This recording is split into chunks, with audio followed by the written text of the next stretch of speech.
আমাদের শেখ যেহেতু তিনি মানুষের আধ্যাত্মিক ডাক্তার, এগুলো খুব ভালো জানেন। একদিন ঢালকানগরে এসলাহি মজলিস, হঠাৎ বললেন যে ভাই একটা প্রশ্ন, জীবনে কারো স্ত্রী একবার রাগও করে নাই, একটা ঝাঁঝালো ভাষায় কথাও বলে নাই, এইরকম কেউ থাকলে হাত উঠান। মৌলানা সাহেব, সুফি সাহেব, হাজি সাহেব, কাজী সাহেব, জোয়ান বুড়া মাথা নিচের দিকে দিয়ে সব বসে আছে। মসজিদে তো আর মিথ্যা কথা বলা যায় না, কি মুশকিল। হযরত আল্লাহ দেখাইলেন, আপনি ভাবছেন বিপদে আপনি আছেন, অমুকে ভাবছে সে বিপদে আছে, অমুকে ভাবছে আমারটাই 2 নম্বর, আমারটাই ঝামেলা, ইত্যাদি ইত্যাদি। ডানে বায়ে তাকায় দেখেন সব এক পার্টির লোক। অল্পে থেকে আল্লাহ সুপারিশ করছেন, ওই সুপারিশ কোরআন শরীফে নাজিল করছেন এমনি। আল্লাহ বানাইছেন, আল্লাহ জানেন। কোম্পানি ওয়ারেন্টি গ্যারান্টি কতদিন দেয় জানে, এত দিনের মধ্যে খারাপ আশা করি হবে না, এরপরে যে শুরু হবে আর থামবে না, ঠিক না?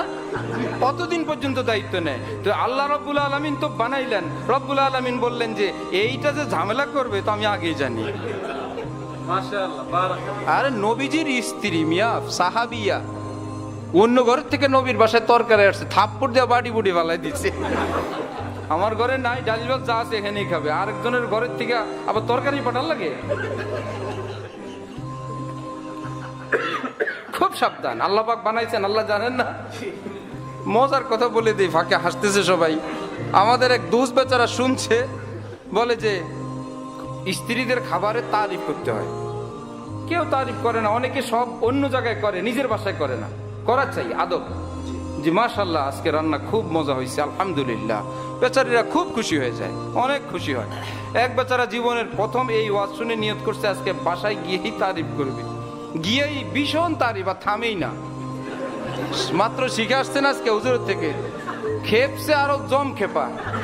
কি ব্যাপার? সারা জীবন আমি রান্না করি, ওটাতে কোনো তারিফ নেই, আজকে উপরের তলার ভাবির তরকারি পাঠাইছে, আজকে তরকারি বেশি মজা হয়ে গেছে। তারিফ করতেও সাবধান।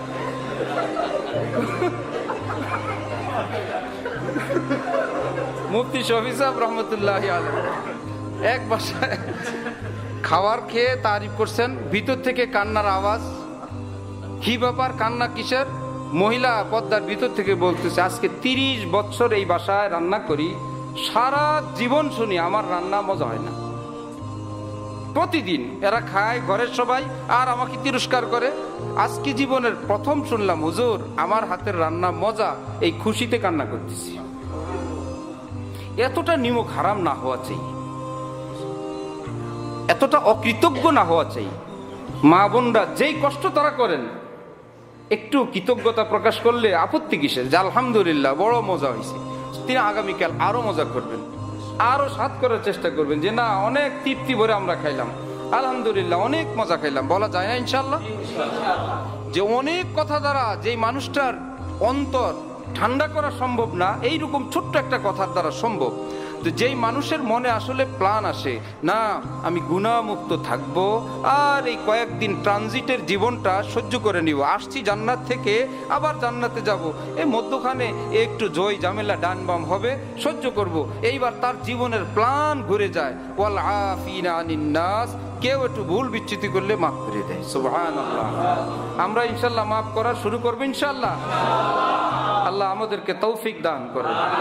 এরপরে যখন এই মানুষের রং আরেকটা গুনাহগার দেখলেও ভালো লাগে, পাপিষ্ট দেখলেও ভালো লাগে, ছোট দেখলেও ভালো লাগে, দিনী লেবাসওয়ালা দেখলেও ভালো লাগে, দিনী লেবাসের বিপরীত দেখলেও ভালো লাগে।